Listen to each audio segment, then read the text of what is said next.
Program Dr. Altair podporuje evidenciu EAV merania, a to pre prístroje Supertronic a Salvia. Pre Salviu je podporované meranie tak s testovacími ampulami, ako aj import a následné plnohodnotné spracovanie nameraných záťaží z programu EAM. Meranie Supertronicom vychádza z metódy podľa doktora Folla, meranie Salviou z princípu podľa Schimela. Aj keď ide určite o zaujímavé spôsoby diagnostiky, prekvapuje ma, že niektorí terapeuti využívajú EAV meranie ako jedinú diagnostickú metódu. Mnohí z merajúcich si vôbec neuvedomujú, že presnosť merania je závislá od množstva faktorov, z ktorých mnohé nie je možné ovplyvniť. Preto je viac než vhodné konfrontovať výsledky EAV diagnostiky s inými diagnostickými metódami. V tomto filme nie je priestor na popis princípu a spôsobu merania s prístrojom Salvia. Všetky potrebné informácie, ako aj možnosť nákupu prístroja, získate u predajcu. Najskôr si ukážeme evidenciu merania pomocou testovacích ampúl. V ľavej časti okna je zoznam testovacích ampúl. Sú rozdelené do testovacích sád, ako uvádza výrobca, sú však doplnené aj ďalšie sady slúžiace pre potreby importu z programu EAM. V pravej časti je zoznam preparátov. V dolnej časti je virtuálna miska prístroja, ktorá zodpovedá obsahu meracej misky prístroja Salvia. Do konzultácie sa evidujú len ampule, pri ktorých prístroj ukázal odpoveď áno. Pri evidovaní EAV merania môžete postupovať dvomi spôsobmi. Pri prvom spôsobe nemusíte používať virtuálnu misku prístroja, a teda voľbu používať pre vkladanie odpovedí prístroja virtuálnu misku necháte nezaškrtnutú. Tento spôsob je určený pre tých, ktorí pri meraní vkladajú do prístroja vždy len jednu ampulu alebo jeden preparát. To znamená, že keď vytestujete napríklad kladnú odpoveď prístroja na ampulu infekčné ložisko pečeň, stačí, keď na názov tejto ampuly dvojkliknete myšou alebo stlačíte Enter a do konzultácie sa automaticky zaeviduje EAV meranie s testovanou ampulou. Pod zoznamom testovacích ampúl je textový vstup pre rýchle vyhľadávanie ampule. Stačí len začať písať názov ampule, napríklad IL pečeň. Stlačením Enter sa ampula vyhľadá. Ďalším stlačením Enter sa zaeviduje. Podobne môžete zaevidovať aj vytestované preparáty.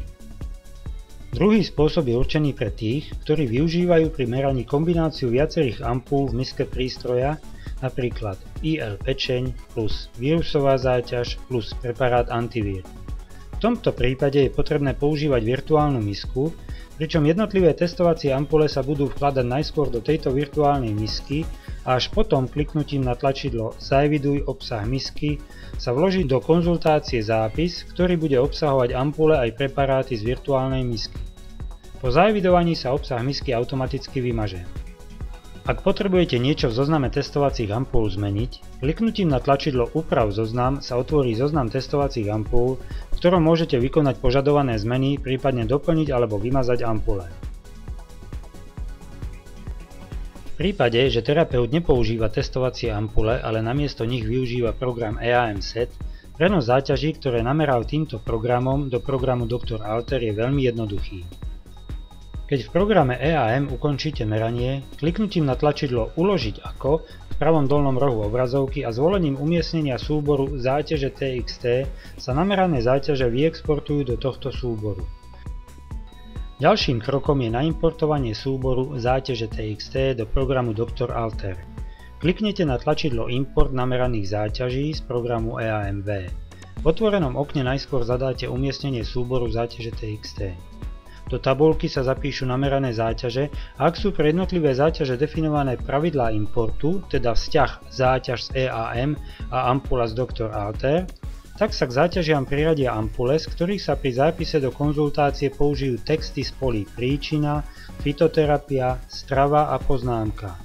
Tie záťaže, ktoré nemajú priradenú ampulu, budú do konzultácie zapísané bez vyplnenia spomenutých polí.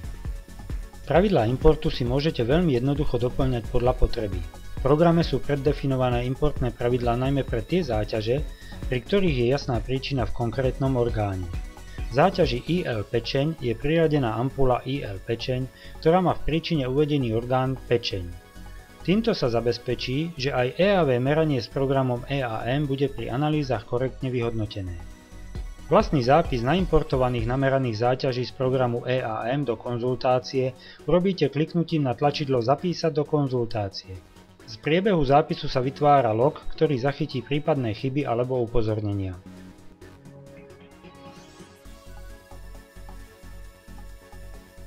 Rovnako ako pre Salviu, ani pre Supertronic sa nebudeme venovať princípu a spôsobu merania. Všetky potrebné informácie, ako aj možnosť nákupu prístroja získate u predajcu.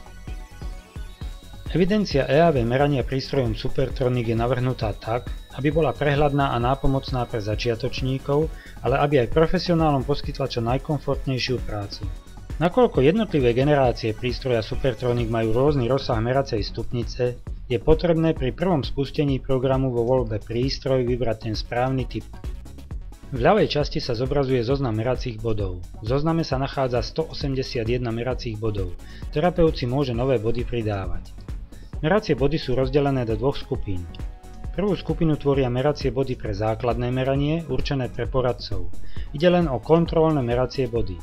V druhej skupine sú meracie body pre pokročilé meranie. Táto skupina je určená pre lekárov alebo poradcov so skúsenosťami. Používateľ programu môže meracie body medzi týmito dvomi skupinami ľubovoľne presúvať podľa svojich potrieb. Prepnutie medzi skupinami bodov sa robí voľbou meranie. Pri voľbe základné sa v zozname zobrazia len meracie body zo skupiny základné meranie. Pri voľbe pokročilé sa zobrazia všetky meracie body, teda obidve skupiny bodov. Kvôli prehľadnosti zobrazenia meracích bodov pri pokročilom meraní môže byť niekedy pre terapeuta vhodné zobraziť si len meracie body nachádzajúce sa na jednom meridiáne. Slúži na to voľba meridiánu.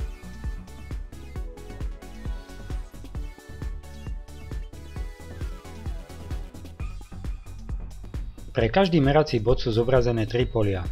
Pole ľavá slúži pre zadanie hodnoty nameranej na ľavej ruke alebo nohe, pole pravá pre zadanie hodnoty nameranej na pravej ruke alebo pravej nohe. Keď na príslušnom poli kliknete myšou, na obrázku sa zobrazí umiestnenie meracieho bodu. Je to veľká výhoda, nakoľko pamätať si umiestnenie všetkých meracích bodov je dosť náročné. Vedľa polí pre zadávanie nameraných hodnôt sa nachádzajú imitácie malých žiaroviek. Podľa toho, akú hodnotu nameriate a zapíšete, rozsvieti sa príslušná žiarovka zodpovedajúcej farbe s nasledovným významom. Zelená – normálny stav, zdravie, harmónia. Žltá – mierna disharmónia, nedostatok alebo prebytok. Červená – disharmónia, nedostatok alebo prebytok. Táto farebná signalizácia uľahčí orientáciu v nameraných hodnotách. Pole preparát slúži pre zadanie názvu vytestovaného preparátu. Dvojklikom myšou na tomto poli sa zobrazí zoznam preparátov, z ktorého vyberiete účinný preparát.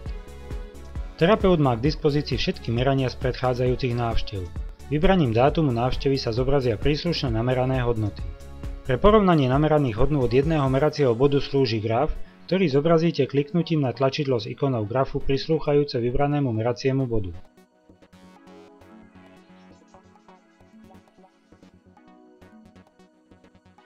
Terapeut by mal postupne zmerať minimálne všetky kontrolné meracie body na rukách a nohách, najlepšie na ľavej aj pravej strane. Aby sa meranie vyhodnotilo, je potrebné zapísať ho do konzultácie kliknutím na tlačidlo Zapísať meranie do konzultácie. Zapísané a následne vyhodnocované budú ale len tie meracie body, na ktorých bola nameraná hodnota menšia ako hranica zadaná v predvoľbe do konzultácie zapísať hodnoty menšie ako. Do konzultácie by sa mali zapísať hodnoty signalizované červenou žiarovkou, ktoré predstavujú energetický nedostatok. Ak je potrebné v definícii meracích bodov či už v textoch alebo obrázku niečo zmeniť, prípadne pridať nový merací bod, slúži na to tlačidlo Upraviť zoznam meracích bodov. Podrobný popis úpravy zoznamu bodov je uvedený v manuáli.